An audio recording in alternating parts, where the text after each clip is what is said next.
He left a trail of damage and pain in his wake with every move that he made, and all the lies and deceit and theft everywhere went with him. The very worst of it was the tragic and inexcusable, brutal murders of his first wife and 2 daughters. 3 families destroyed by one completely evil and horrible person. You better be watching. You better be watching in the dark. You better be watching. Mr. Pearson invited me into the house, and I thought for a second, knowing what I know now, I could have been the 4th bag under the house. I was the main witness. I had to tell them about everything that I found, and that I felt that they were under the house. And stared me down, and I just looked right back at him. I'm Sonya Paz. And I'm Mark Kospchik. And we are your host of Investigated. This podcast describes scenes of true crime details and may not be suitable for all listeners. Please be advised.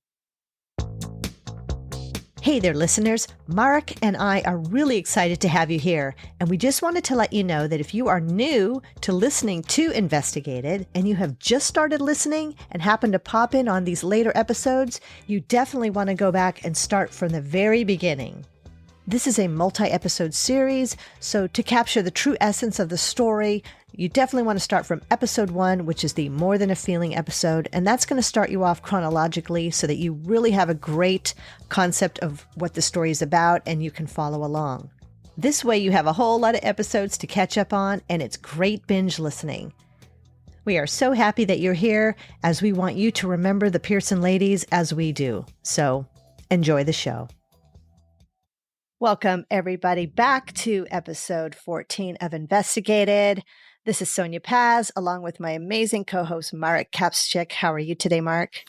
I'm doing well, and I'm kind of sad and kind of relieved and kind of excited all at once, because this episode is going to clean up a lot of things that we've actually found out in the last week and give you some more information about what we want to end with and a few other things that people will be interested in. So I'm excited.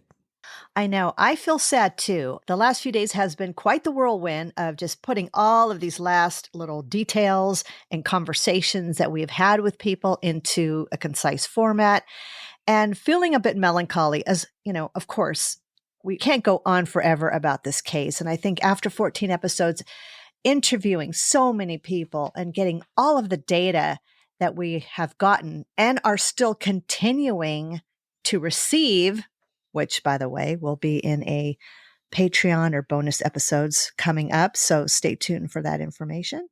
But we will be focusing on some other stories. But I do believe that this has been a crazy 14 weeks. And I think that after this, we are going to take a little break from Investigated just to regroup and to talk about some of the other cases that we've discussed. And so this is not over. We are just delving into new things and new stories.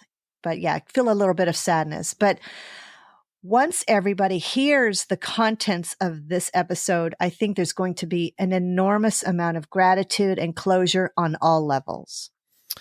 Right. I hope so. And it was interesting because when we set out to do this, we set out to tell the women's stories, the Pearson women's story, and we had to take you through Mr. Pearson's issues and trials and tribulations to get there. But then we decided, I think it was just a couple episodes ago, that we really wanted to do something to recognize Marianne and Paula as far as where they're buried, because there is no gravestone. So we actually decided to set up a GoFundMe page, and we'll give you more details on that.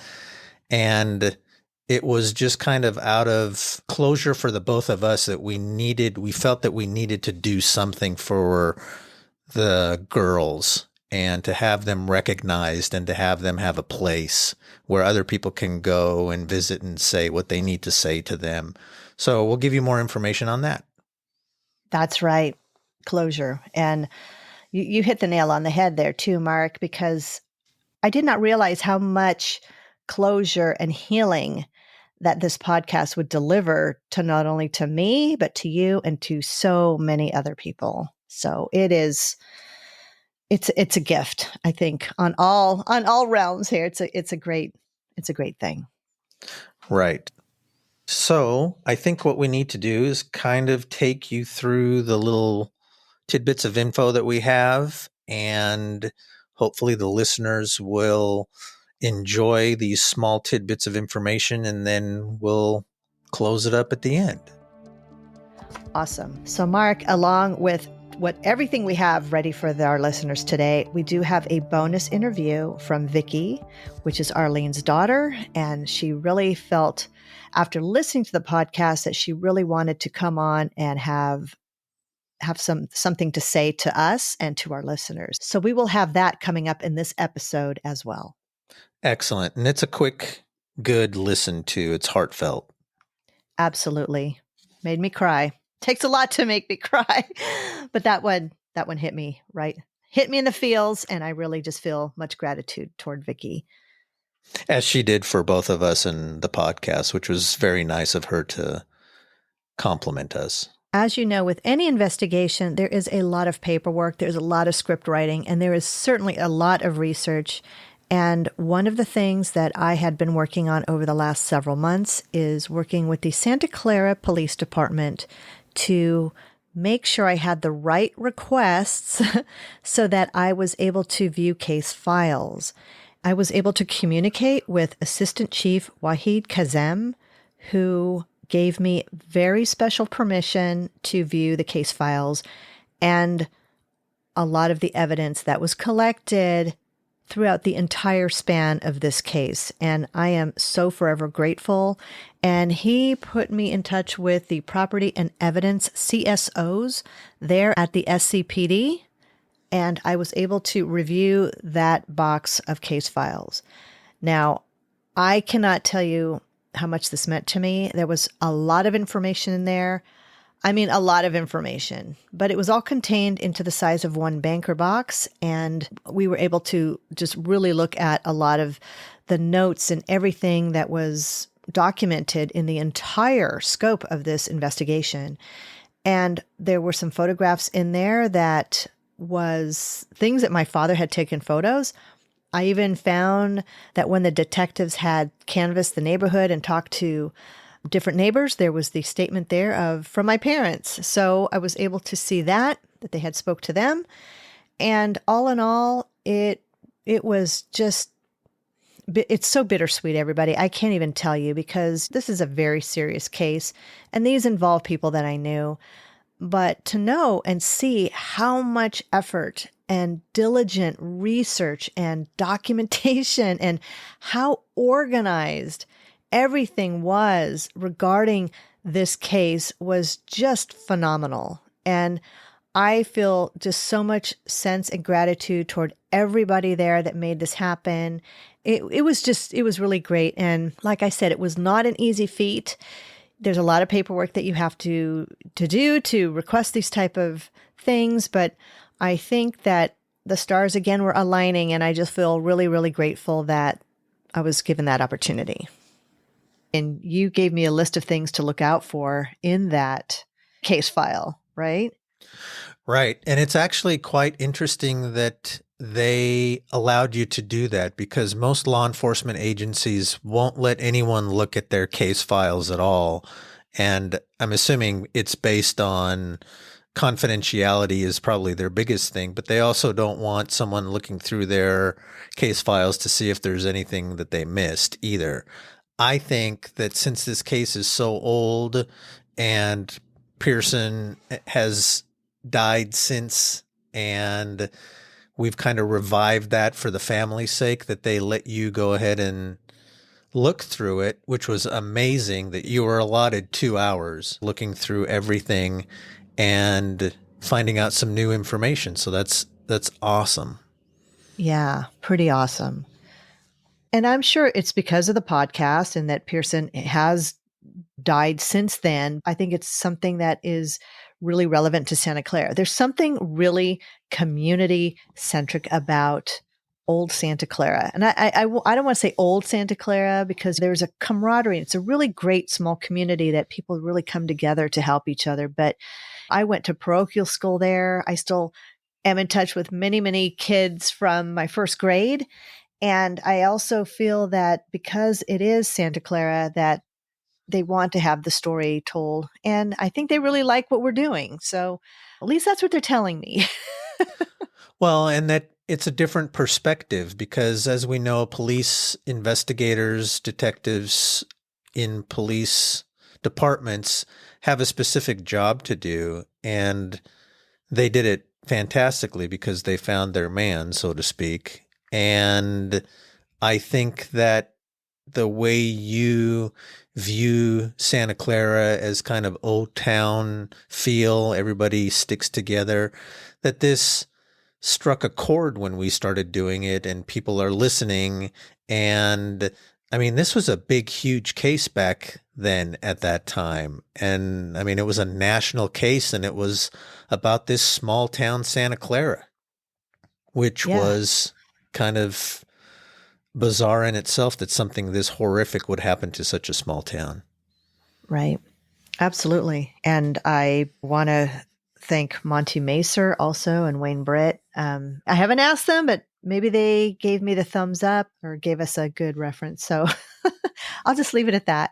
But the gals that I spoke with in the evidence property area there gave me a tour afterwards, and they were beyond amazing. And I'm not sure if I'm allowed to say their name, but they know who they are. And if I know they're going to be listening. So again, thank you so much, ladies. It's really much appreciated.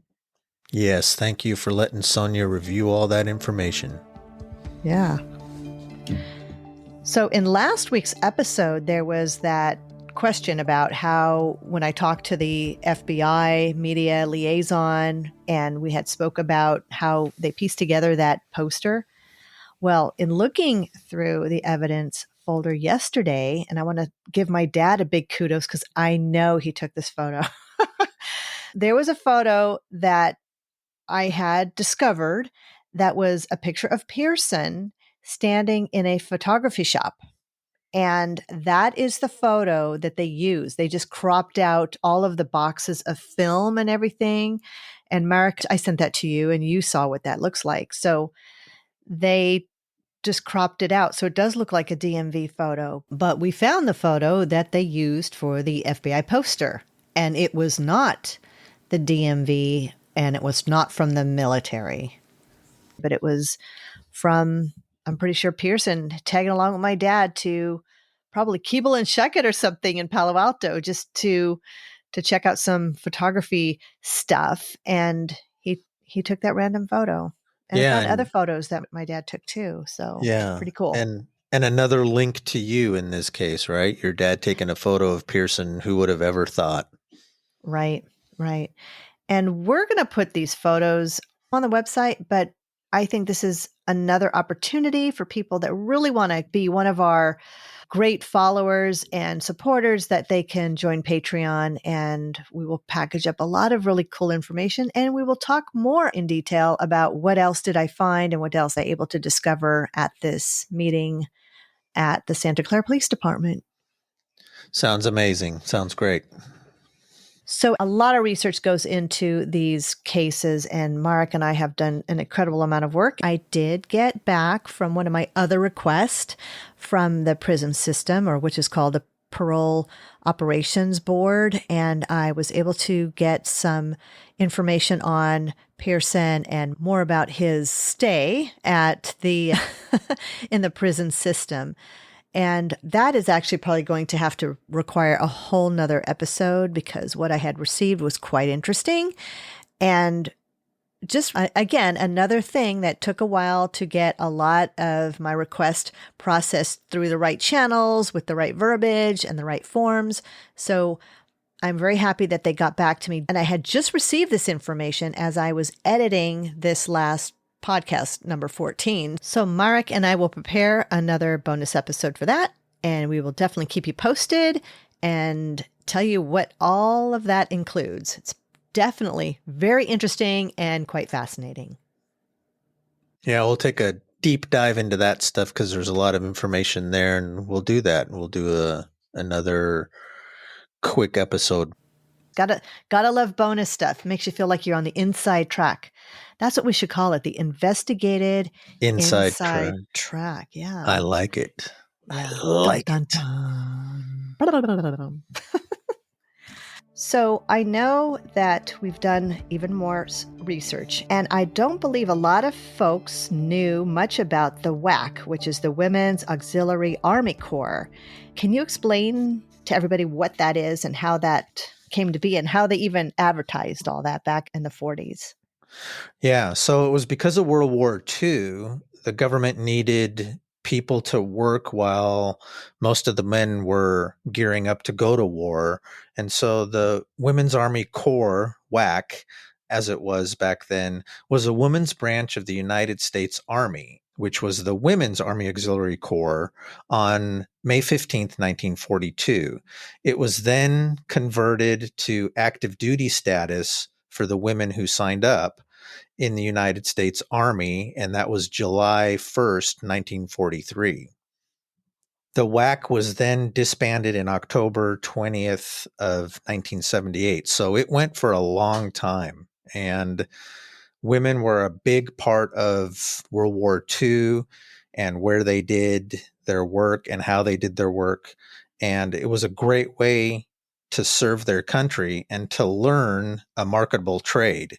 So, for instance, women in the WAC had administrative and medical duties. They were part of the medical staff. They were into communications and PR. Some were in radio. Some did electrical and mechanical work, vehicle maintenance, photography, and there were a lot of other jobs, but those were the main ones. And I think everyone knows the story of Rosie the Riveter. And so that's kind of the same campaign that these women were doing. They were recruiting female workers for the defense industry in World War II. And that's when Pauline became involved. And we know Rosie the Riveter was the iconic image for women working back then. So American women entered the workforce, and it was in unprecedented numbers during the war.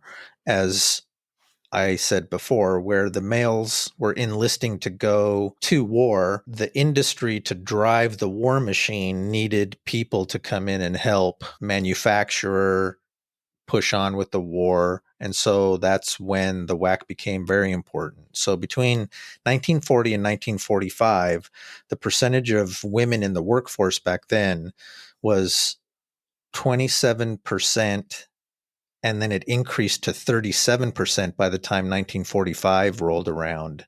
And so the statistics there are nearly 1 out of 4 married women worked outside the home, and most of those women worked for WAC. And that's how Pauline got into the Army and did her part in World War II. I think that is so fascinating. I mean, I had heard about the WAC, in high school and beyond and all that stuff way back in the day, but watching a lot of the old nostalgic TV, there was even a song made about Rosie the Riveter, and that I think might have even been part of that campaign that they were doing to get women excited to learn something different, not just be the 1940s homemaker or just sitting at home waiting for, the troops out there in the war. It gave them a really interesting and diverse amount of skill set that they may have never have gotten just without enlisting. Right. And especially back in that era in the 40s, like you said, most women were stay-at-home moms and took care of the household, and the men worked. So this gave a lot of women their opportunity to learn something different and to help the country as well. Oh, yeah, totally. Totally admirable. And I bet they had really cool uniforms too. But yeah, Pauline had listed in the WAC, and I'm still researching historical avenues in the History Museum and, of course, the National Archives, requests that I have sent because unfortunately we do not have a photo of her, and it would be so amazing to have a photo of her in her uniform in any capacity, whether it was something that was, the women in action at the time, or if it was any type of enlistment or departure paperwork that they may have taken a photo. That would be really great. I did notice, however, there was a couple discrepancies on her WAC paperwork and what had appeared on her gravestone, because she had gotten a military issued gravestone, which we will talk about in detail. But that gravestone, it was listed as September 20th, 1918, versus her actual date of birth, which was September 21st, 1918. One day off. Yes, one day off. And if anyone remembers from one of our earlier episodes that Pauline and the girls were killed on September 22nd. So Pearson killed her the day after her birthday. Friggin' guy. So I'm also aware that you contacted someone at the funeral home that knows some information about the gravesite. Yes, I had the honor to talk to Paul Ajak II, and he is with the Weddell Ajak Funeral Home in the Natrona Heights area. They actually have, I think, 3 locations. And this was another serendipitous connection. I just feel that all the stars were aligning, and how I ended up getting this information was pretty remarkable. And part of this family-run funeral home, and it's a family business. In speaking with Paul, he had actually vividly remembered this encounter because he and his father had gone to the airport when Paul was only 12 years old, and already starting to learn the ropes at the funeral home and learning the ropes of the family business. Of course, we're looking at back in the 70s. So as much as you could probably teach a young teen the family ropes, but he did accompany his father when the bodies of the ladies were transported and left the San Jose airport via United Airlines on April 23rd, 1974. And they had arrived in Pittsburgh on April 24th, the same day. And Paul went with his father to collect the remains of the ladies, which they had prepared for burial. And that was done through a Catholic Mass service on the next day, which was April 25th, 1974, followed by the burial at the St. Joseph Cemetery in Natrona Heights, Pennsylvania. And he was kind enough to send me a couple of articles. One of them is the Valley News Dispatch that reported on April 25th, 1974. I'm just going to take a moment to read it. It's very short. And it says here that the headline was California Slave Victims Buried Here. It goes on to say, services were held today in Tarentum, not sure how to pronounce it, for a former Natrona Heights woman and her 2 daughters whose bodies were found March 15th in Santa Clara, California, after allegedly being murdered in 1969. The bodies of Mrs. Pauline Pearson, 55, and her daughters, Paula Marie, 21, and Marianne, 17, were found by an exterminator when he was checking the narrow crawl space under the home where the 3 had lived. The skeletal remains were found in separate plastic wrappings. Santa Clara police issued arrest warrants for James Arthur Pearson, age 48, that was Mrs. Pearson's husband and the father of the 2 girls. He was charged with 3 counts of murder.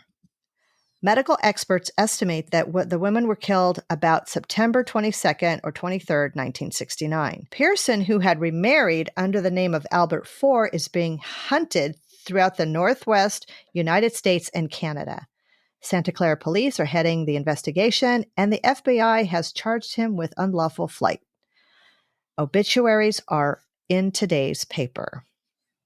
So that was a very short article, but he had also sent me the obituary that they had also printed that same day in the same paper, the Valley News Dispatch, on April 25th, 1974. Headline says, Mrs. Pearson, daughters are buried. Services were held at 10 a.m. this morning at Sacred Heart St. Peter's Roman Catholic Church, Tarentum, for Mrs. Pauline Pearson, 55, and her daughters Paula Marie, 21, and Marianne, 17, all of 62 Claremont Avenue in Santa Clara, California.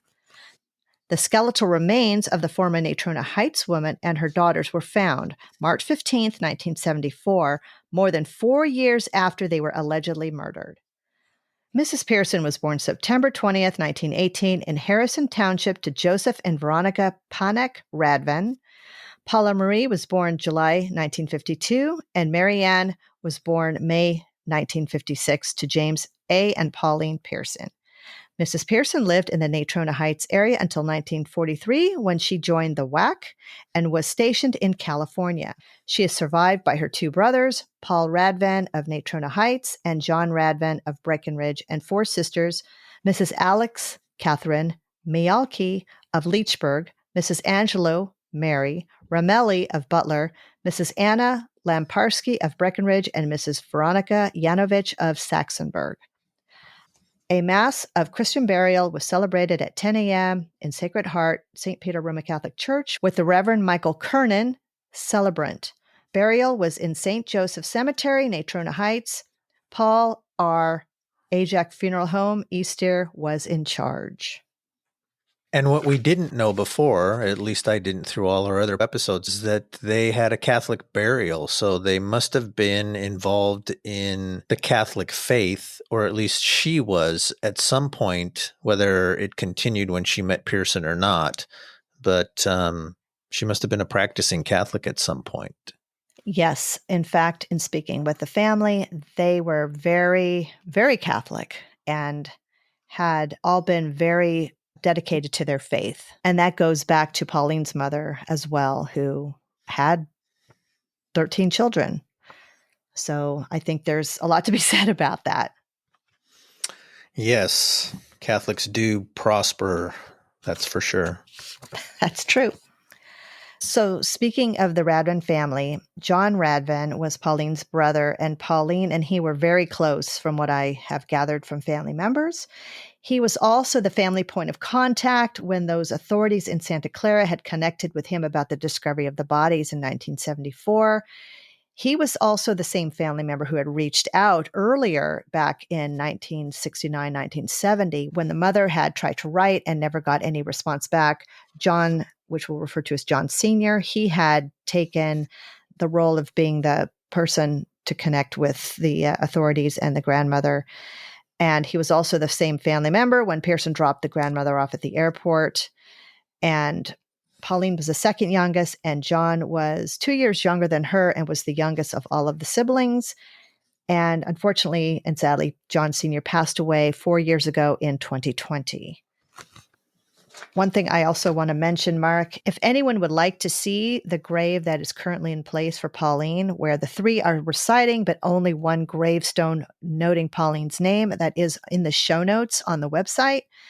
But you're going to notice that the dates on the grave are different because the coroner uses the date of discovery, because at that time in 1974, they had not caught up to Pearson. They did not know the details. They did not know the year that they were even under the home. So that is why the date on there would be different, because they did not know the date of the murders. Yeah, that's what the coroner does. I was able to connect with Michael Radvan. He is one of the youngest nephews of Pauline. And at the time when this whole news broke out in 1974, he was only 4 years old at the time. And of course, he doesn't remember everything like that when he was a young boy, but he had heard stories throughout his years about his Aunt Pauline. And he had also informed me that there was kind of a crazy story about when John Sr. heard about the bodies being discovered. He had talked to his brother and confirmed this. He said that when he had heard this information, he had told his wife, I'm going upstairs. She says, where are you going? He started to pack his bags along with a shotgun, said, I'm going to California to get that blankety blank Pearson.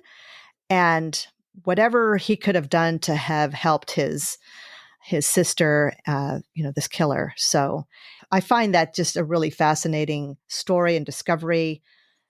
I find that in true kind of outlaw fashion. I'm going to the West. I'm going to find this SOB that killed my sister and my nieces. And,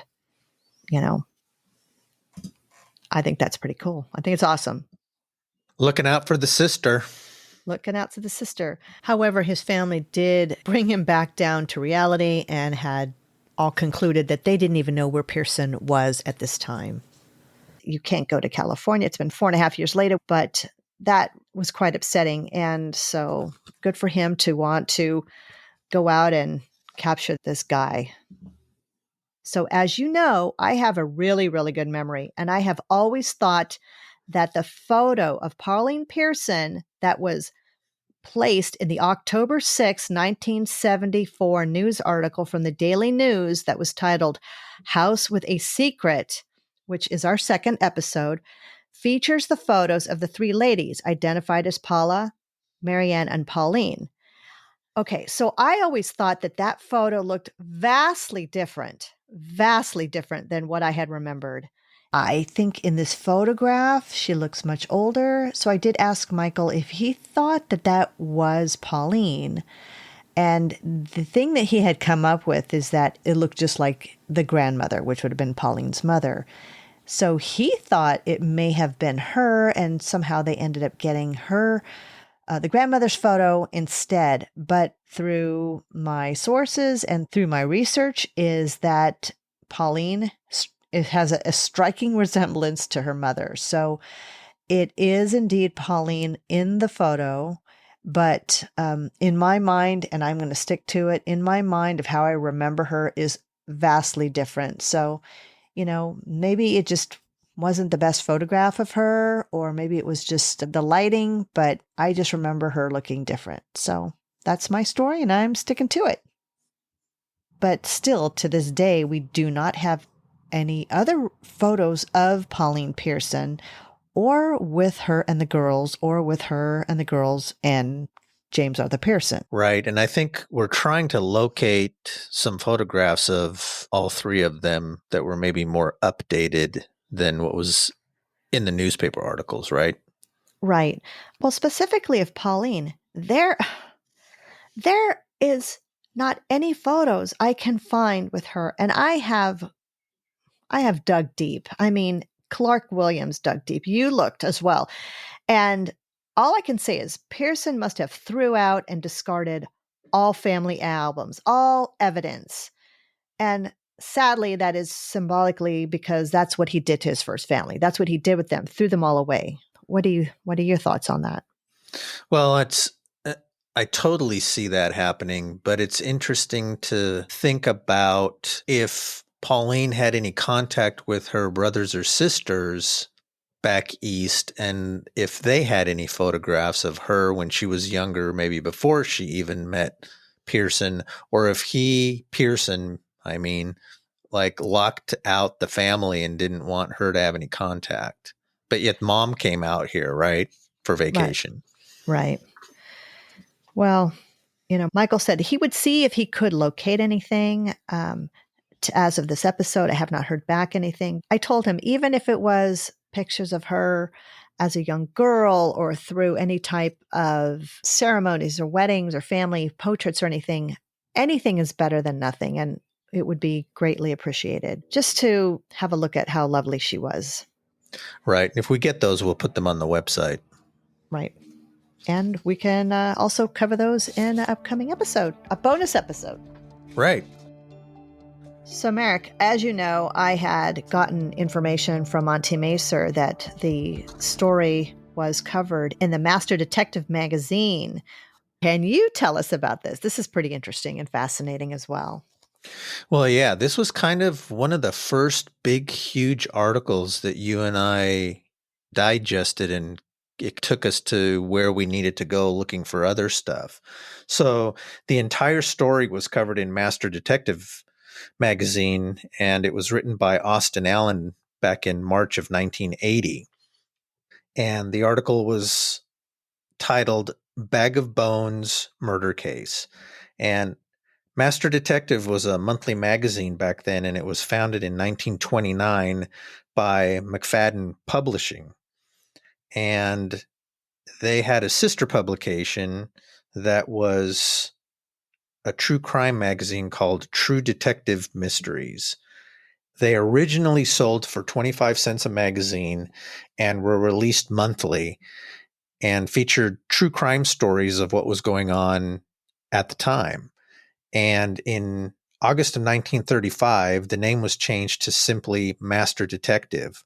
So during the 50s through the 80s, it was under ownership of RGH Publishing. And much like True Detective magazine, Master Detective survived the decline of the magazine industry during the 1960s and continued publishing into the 1990s, which is interesting because when things started going digital, that's when magazines kind of started falling apart. But the story was told by Austin Allen, and it was very comprehensive. And what he did was he changed the names to protect the innocent or the guilty. And it turned out to be like a 5-page magazine story with photos. Yes, that is true. When I first met up with Monty Macer, he had given me some snippets of articles that he had. And when he handed me the magazine, I thought, oh, I'm just going to take this and I'm going to just take the snapshots of the pages. And he said, oh, no, go ahead and take the magazine. Just get it back to me at some time. So I did have these scanned at high resolution. So I do have the whole article, but like you said, is that the magazine just kind of had its run through the 1990s. But I did research this in the True Crime database. So big shout out to them. And I will put a link to them in the show notes so that people can kind of refresh their memories of some of those cool stories that were noted and written about in there. Yeah, it's kind of a neat blast from the past, the way it's read and put together and then laid out. So I would definitely check it out, even though everybody probably knows the story by now, but it's a quick read. Yeah, it's a quick read, but yeah, pretty fascinating. I think anyone of a certain age probably would go and look at different bookstores. And they always had some kind of racy cover on it that kind of, I think, tried to entice you into reading it. Oh yeah, definitely entice you into reading the publications so that, hey, magazines sell by what's on the cover, I guess. Additionally, we found another publication called Front Page Detective Magazine, where in July 1974, this story was written by Coburn Gale based on evidence and facts that he had received at that time about the case. And the story's title is Jim's New Life Started as a Massacre. I was also able to acquire this magazine, and I have a copy for myself. And included in this article are several crime scene photos. And it is pretty remarkable that they were able to publish these. And again, it's pretty comprehensive, and I think what we're going to do is cover this on one of our upcoming bonus episodes that we will have coming up through our Patreon. It's definitely worth subscribing to that so that you can hear all of these really great additional details and see photos and get some other content. So definitely stay tuned for bonus episodes that we have coming up. So Mark, I think this is a good time to probably listen to what Vickie had to say to us regarding our podcast. And of course, she lived it. She lived with Pearson for. So she has a lot of things that she wants to share with us. Yeah, let's listen to it because it's a great interview. Okay. Thank you, Vickie, so much for being on Investigated Podcast today. I really appreciate your time today. Thank you for giving me a moment. Of course, of course. As you know, I had reached out months ago, and you and I have spoke a lot over the last several months and have texted back and forth, and you shared a lot of things with me. And would you mind telling and sharing with our listeners how you felt when I initially had reached out to you? I guess probably I would have to say a little apprehensive for sure. And maybe a little excited to what it might be, because as I had told you before, a friend constantly urged me to write a book about the story, which wasn't my forte, so it never happened. I just am grateful that somebody is reaching out and telling the story and putting everything together. And when I had initially connected with you and I introduced myself, you had said to me, so finally somebody's talking about this evil man or something to that regard. And yeah, that was pretty much what you had told your mother when she had brought Pearson/4 home to meet the family. Yes. Didn't like him or trust him right from the get-go.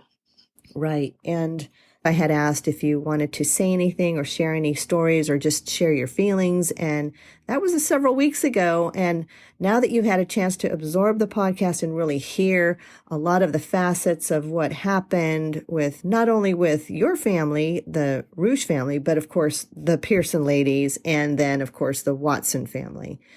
Would you mind sharing with us your feelings on how this whole story came out and any thoughts about how you feel about it? I think mostly that I'm grateful for the minute. I mean, it's been over a long time, but it never really ended. So it's kind of a relief to know that it's all being put out there and maybe more behind us, if that sounds right. It's been a long story and never really knowing a whole lot, just bits and pieces that you could find or know about. And so this is quite amazing to go through this whole process with you and Merrick and all the details that you shared. Yes, and you have filled in a lot of the time gaps of what had happened with your family, and we are forever grateful for you trusting us to share that information. And there is a lot of still unanswered questions that we may never know, but your brother Donnie, who was able to tell us some other things about his encounters of what had happened, but I think myself, along with Mark and many of our listeners, is that our hearts just go out to your entire family for what you all had to encounter at the hands of this maniac. Yeah, and as much as we know now, which is a lot, thanks to you and Merrick, we'll never know the whole truth about James Arthur Pearson. It's just all not a pretty story. And then you and Merrick went down the rabbit hole and have just done an amazing amount of research and investigating and interviews with so many people into every script that turned up. And it just made you dig deeper and not quit. So you put together so much that would never have been uncovered or known. Yes, there was a lot of things that we ended up finding thanks to a lot of the news reporters, which of course we realized few of the details were a little misrepresented, but I would say that all in all, just the coverage of it back in 1974, when this whole story unraveled, is that as a young girl at the time, for me, I did not know that this story had made national headlines, and it had really reached across the country to so many areas and so many states and to so many people. So when we started doing this story and finding that things weren't just isolated in the California, Utah, Salem, Oregon, or Pendleton, Oregon area, it was pretty remarkable to see that the coverage had been made through all of our research and piecing together. So the story basis is out there, but the facts of having everything just put together in a concise chronological order was what we did. And of course, reaching out to folks like yourself and to all of the people that were behind the scenes to help investigate this, Monty Macer, Wayne Britt, George Kennedy. We even spoke to Jerry Sand, the termite inspector, and of course to Mary Winjet, who was the main witness who helped Pearson pack up the house. So without those voices, he was amazing. Yeah. So without all of these voices coming up and coming to the surface, then we're able to really tell a story that is meaningful and it's heartful, and that it has affected so many people the same way, is that they wanted to have healing and have closure and, of course, have the story told the way it should be told. And I know that your mother is still alive, and I really appreciate you being the spokesperson for her, because I know that she's older now and she doesn't need to relive all of this. But I really appreciate you coming on and sharing what your experiences were and telling your story and what had happened before, during, and after your family's life with Pearson. You know, there's so many pieces and parts to this story, and he left a trail of damage and pain in his wake with every move that he made, and all the lies and deceit and theft everywhere went with him. It was just never ending. And of course, the very worst of it was the tragic and inexcusable, brutal murders of his first wife and 2 daughters. The kidnapping of an innocent 11-month-old baby, and a kidnapping again of that same innocent 7-year-old boy, leaving a devastated mother behind whose child was taken from her twice. And then, as we talked about, 3 departments, the FBI, 2 court systems, couldn't figure out that she kidnapped the boy again and took him to her hometown, where she even let them know she was there, and they did nothing to go get him. So, 3 families destroyed by one completely evil and horrible person.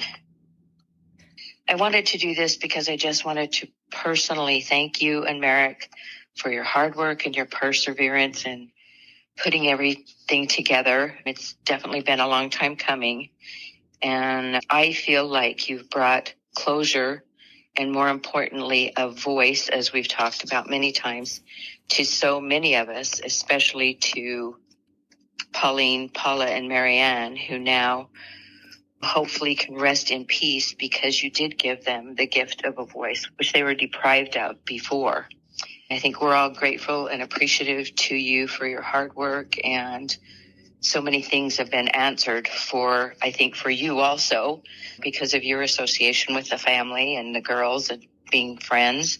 So I think so many things got answered, like especially where did my friends just disappear to? And you had no answers. I think that was a big, big thing.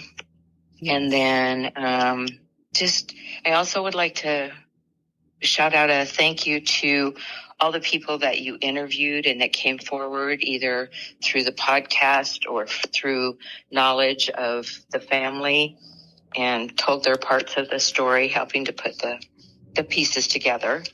And the last thing, I want to talk about you, Sonya.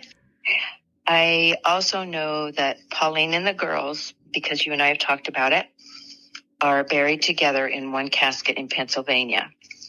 And there is a military marker there, but because it's military and Pauline was in the military, it only has her name on it. And you had shared with me at one time that you were looking into getting a headstone with all of their names on it. And that is such a thoughtful and gracious thing for you to do for them. Sorry. Oh, thank you so much. I know I've had my moments too. For them to be recognized. Yeah. Just for them to be recognized. And maybe the last part of the voice for them to say, hey, I was here.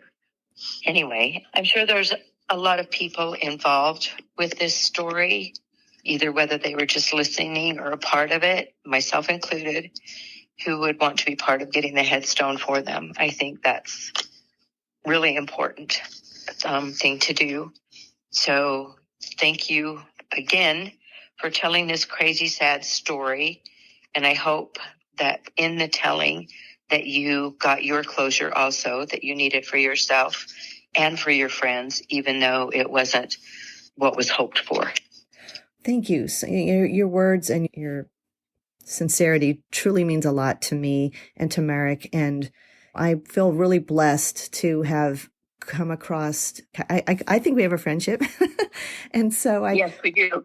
I feel we've talked enough.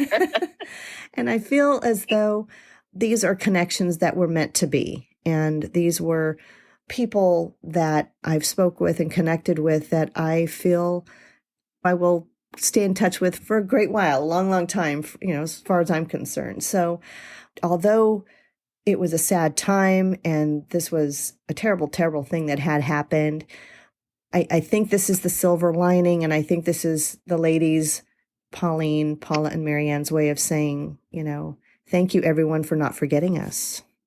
And that's where I get weepy. So. Yeah. Yeah. And like I said before, I hope that this gives them some type of closure and lets them rest in peace because of the voice that you gave them. And I think that's probably, to me, that's the most critical part of it and the most important part of it. And I just wish them peace. Thank you so much. Thank you for acknowledging the headstone. Yes, we are definitely looking into getting something with their names on it so that it can be permanently placed at the gravesite in the cemetery in Pennsylvania. And I will be putting a GoFundMe or other type of link onto the website that will let people at any amount that they wanted to contribute to be able to put toward that. That is the goal. Yeah, for sure. So, it's a good goal. Yeah. It's a good goal. And I would definitely like to do a contribution to that for sure. Oh, you're sweet. Thank you so much. And Vickie, as I had shared with you that by the time that this episode is airing, we have already had published in the San Jose Mercury News a memoriam obituary for Pauline, Paula, and Marianne. And that just came out a few days ago. That's awesome. Yeah, I would like a copy of that if you could send it. Absolutely. Forward it to me. Yeah, I would like to have that. I really appreciate the fact that you've opened up your heart and entrusting us to tell the story, and I'm forever grateful. Well, you told it better than I ever could have, for sure. So, gosh, just so appreciative, and finally can maybe close the book on it, and that would be nice. Well, Vickie, it's been a pleasure again to talk to you. And Marek and I appreciate your coming on to the show today and sharing your thoughts and your feelings about the story. And we are very thankful. Thank you for giving me a moment. Absolutely. So listening to Vickie's interview, who is Arlene's daughter, in her interview with you, pretty much wraps up this entire process for us, even though we'll have updated information that we find out. I think she hit the nail on the head on everything, and I'm not going to regurgitate it because I think it stands by itself on what she said, and it was very well put. I totally agree. Well, let it stand on its own because it was pretty powerful. It was short, and you guys, I listened to it on the walk this morning, and it's very heartfelt from her. It's very articulate from her. She uses few words, but the words she uses are very impactful. Yeah, I'm super happy, and I'm just really pleased that Vickie had decided after several weeks to share with us her thoughts and let us know how she felt. That I just feel a lot of gratitude for everything that she had said, and that the relationships that have been made throughout this entire process have been completely genuine, and I feel thankful for that. Absolutely. Yep. A few people had reached out to me and said that they really liked the fact that we had mentioned, just kind of lightened up the mood a little bit with the mention of movies and all different kinds of movies. And so we will probably do another recap of something like that. But if you remember, last week I had mentioned about Catch Me If You Can, and I always love these kind of movies with grifters, con artists, mistaken identities, and that kind of thing. And I just really quick want to mention that another one of my favorite movies that is classic, and it never gets old. In fact, if we're kind of cruising TV and if this movie is on, we'll watch it from wherever it is. But this movie is The Shawshank Redemption. All right. Want to hear a round of applause? I know a lot of people out there going, yes, yes, I love this movie. But this is a fantastic and really well done movie with Tim Robbins, Morgan Freeman, and of course, Bob Gunton. It is an all-star cast of brilliant actors.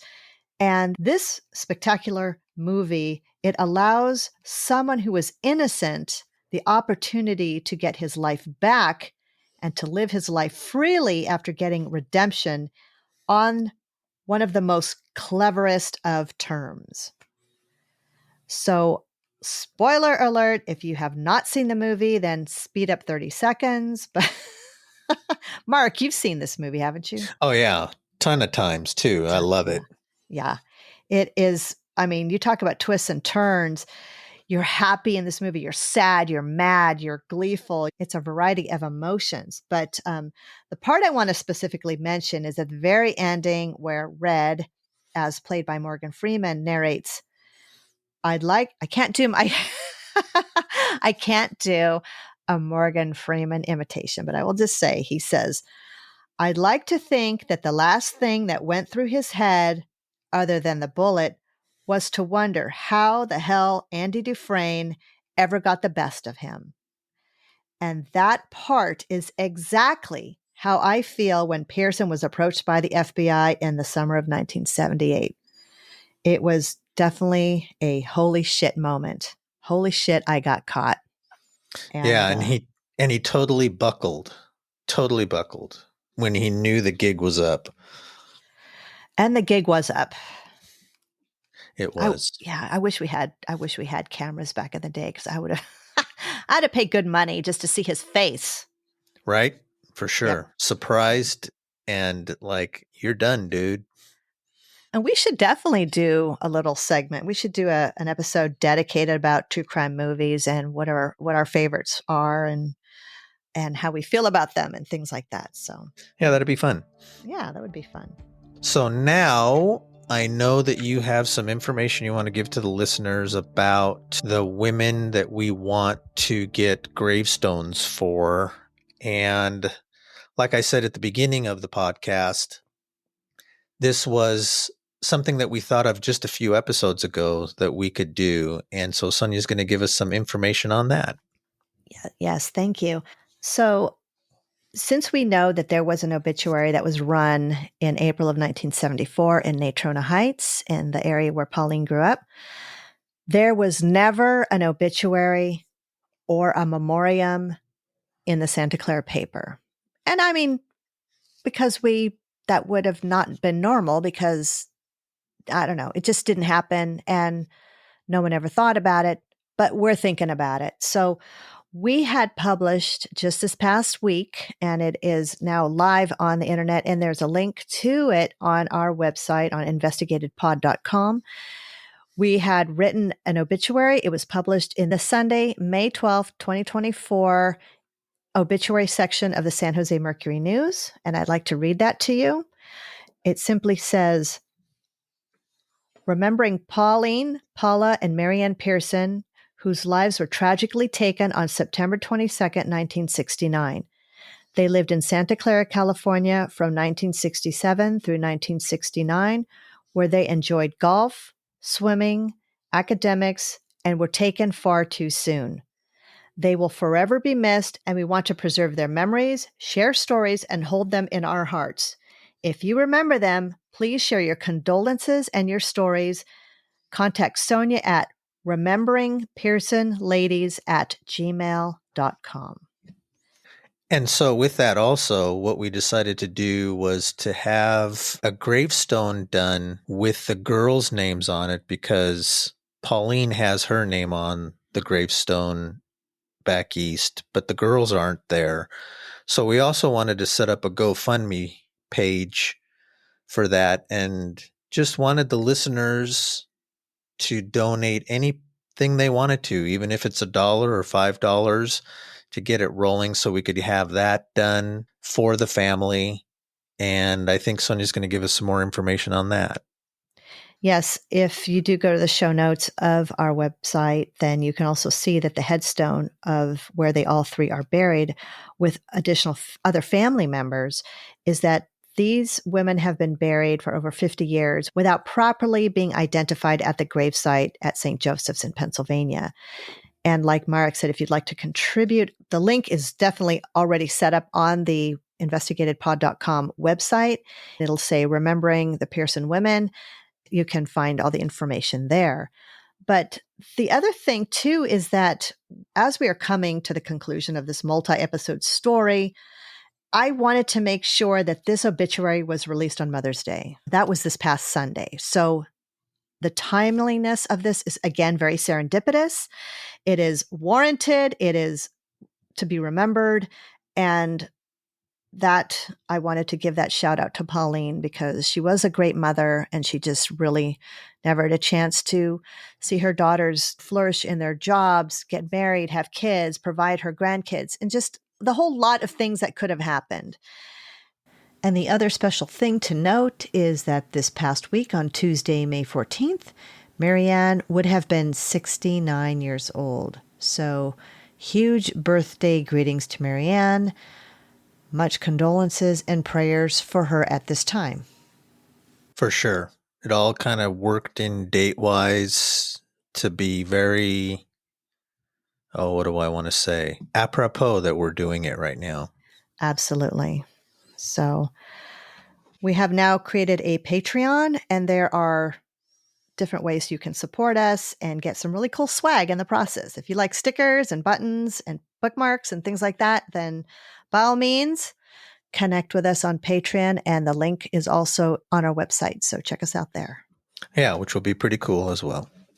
I'll try to get through this part without having a little teary weepy fest. But the way that we started out this entire podcast was called More Than a Feeling. And you're all going to think, what is Sonya's deal, this fascination with Boston? Well, actually, there isn't a fascination, but when Boston released their self-titled album in September of 1976, this was 2.5 years later after the whole discovery of the bodies. And I already talked about in episode 1 how the song More Than a Feeling meant to me because the main verse is, I see my Marianne walking away. And that has every time that I've heard that is just takes me back to thinking about the summers with Marianne and the family. The other song on that same album is called Hitch a Ride. And as that song kind of came around on the radio, it really resonated with me, but not really as much as within this probably last couple of months while doing this podcast, listening to more songs from the era of time. And the Hitch a Ride song really hit me when you listen to the lyrics. And at that time in 1976, we were learning the latest of news that was out there in the papers and on media and the news and TV for the search for Pearson. So although he was not found at that time, this song is really relevant to me. And so therefore there's a connection and reference. So I'm just going to read a little part of this. And it's second verse. It says, life is like the coldest winter. People freeze the tears I cry. Words of hell their minds are into. I've got to crack this ice and fly. Gonna hitch a ride, head for the other side. Leave it all behind, never change my mind. Gonna sail away, sun lights another day. Freedom of my mind, carry me away for the last time. Kind of a great way to end the Pearson saga. And this is exactly how I feel, is that, hopefully this will bring some freedom. Their personalities were sunlights of every day. So it is very fitting. And I will put a link in the show notes to the song that is listed on YouTube. So that's really all I have to say for the conclusion of the story. And I cannot give enough gratitude to everybody that has been from episode 1 through 14, all the interviews, and to the people and the friendships I've made along the way, to all of Marek's contributions and Clark Williams, and to Allison Betts Goldman. I mean, gosh, the list is so long. And of course, got to give a big shout out to family. My son, Andrew, who is the voice of our trailer that we have, our welcome trailer. He did a phenomenal job with that. And he's so talented. And he had also done some guitar acoustics for us today on this episode.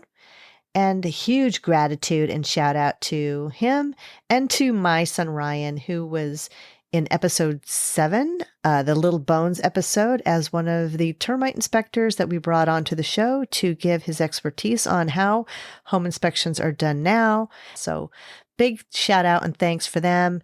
And to my husband, who's been just really great and super patient, has been a listening board for me, and has been cheering us on from the sidelines.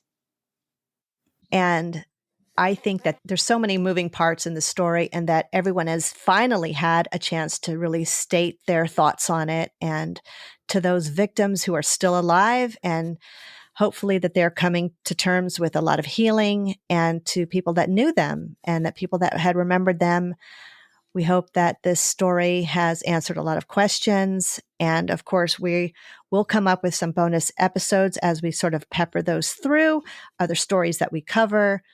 But Mark, you've been an amazing host, and I continue to work with you and look forward to telling more stories. And just a giant, huge thank you to everyone that has participated, contributed, and of course, listened in. Yes, a huge, huge thanks. And I want to take this time to tell you, thank you for putting this all on for everybody, because I think your vision for what you wanted to accomplish when we first started hit home, and it was a home run, and you did a fantastic job as far as the podcast, the website, keeping everybody aware of what's going on. So kudos to you. And like you said to everybody, we have a wholehearted, thankful heart for everybody that participated. And it was an awesome ride. Oh, thank you so much, Mark. Without you, couldn't have done this without you. So many thanks to you. Mark and I are going to take a few weeks off just to regroup and to recollect, get some other stories that we have on the back burner in the forefront. And we look forward to having everyone continue to follow us. And of course, you can do that through all your podcast players, whatever podcast players that you're listening to, through Apple, iTunes, Spotify, Stitcher, YouTube, or whatever. Follow us. And as soon as we have a new episode coming up, then of course you will be notified, and it'll come up and give you a notification on your phone or other device to let you know that we're back. Yep, and we can't wait to provide you guys with some new stories, and we'll see you next time on Investigated. Thanks, Mark. Thank you so much for listening. Please be sure to follow Investigated on Apple Podcast, Spotify, YouTube, or wherever you listen to your podcasts.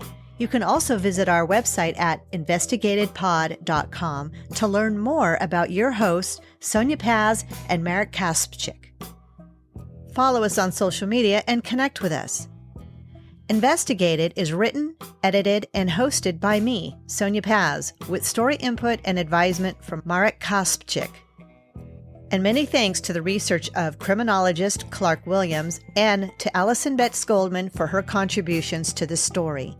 If you'd like to support our show, visit our website. And if you'd like to give us a 5-star review on Apple iTunes, we would always appreciate that, because extra podcast love is amazing. It also helps us get more visibility from fabulous listeners like you. Thanks again, and see you next time.